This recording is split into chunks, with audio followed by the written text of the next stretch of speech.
Hello, everybody. Time for another chapter of Lois Lowry's Number the Stars. Chapter 13, Run as Fast as You Can, is the title.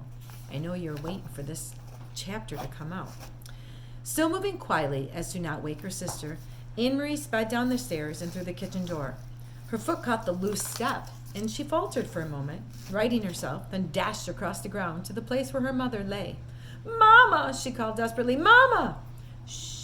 Mama said, raising her hand. "I'm all right." "But Mama," Anne-Marie asked, kneeling down beside her, "what's wrong? What happened?" Her mother pulled herself to a sitting position. She winced in pain. "I'm all right, really. Don't worry. And the Rosens are with Henrik. That's the important thing." She smiled a little, though her face was drawn with pain, and she bit her lip, the smile fading. "We got there quite quickly, even though it was still so dark and was difficult for the Rosens, not knowing the path.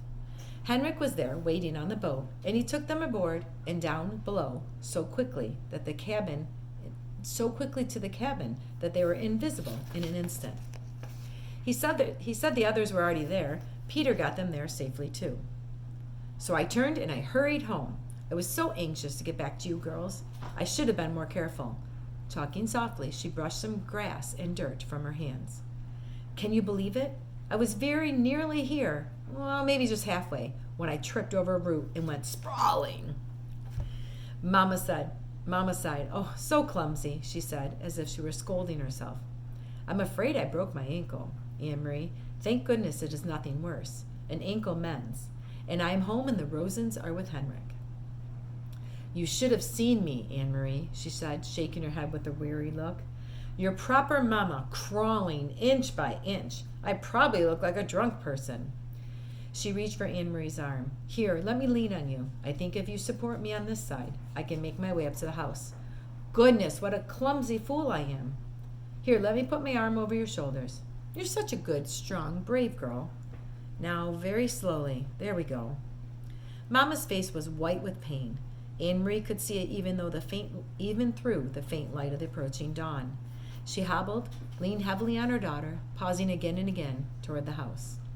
"When we get inside, I'll have a cup of tea, and then we'll call the doctor. I'll tell him that I fell on the stairs. You'll have to help me wash away the grass and the twigs. Here, Anne-Marie, let me rest for a minute."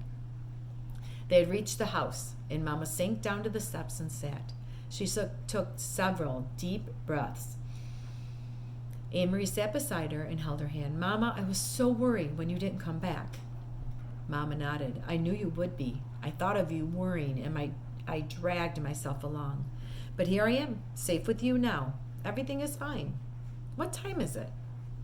"It must be 4:30 or close to it." "Oh, they will sail soon." Mama turned her head and gazed across the meadow to the sea and the vast sky above it. There were no stars now, only the gray, pale sky, with pinkness at its border. Soon they will be safe, too. Anne-Marie relaxed. She stroked her mother's hand and looked down at the discolored, swollen ankle.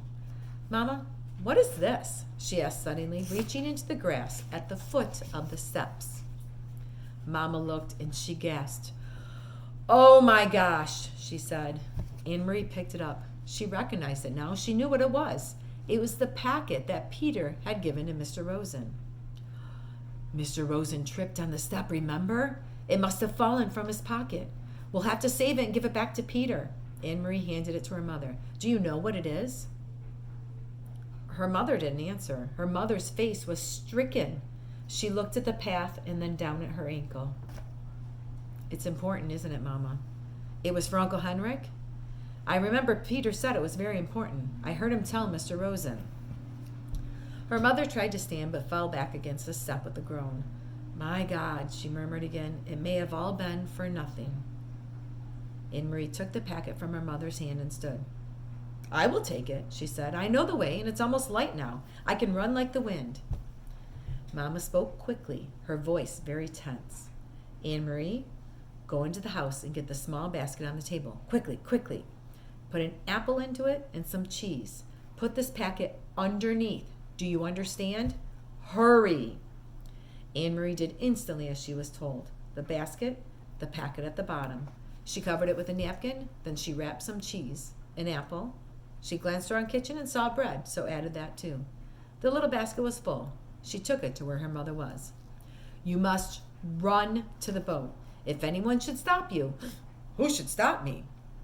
Anne-Marie, you understand how dangerous this is. If any soldiers see you, if they stop you, you must pretend to be nothing more than a little girl. A silly, empty-headed little girl taking lunch to a fisherman, a foolish uncle who forgot his bread and cheese.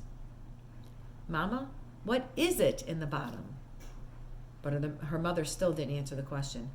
Go, she said firmly. Go now, and run as fast as you can.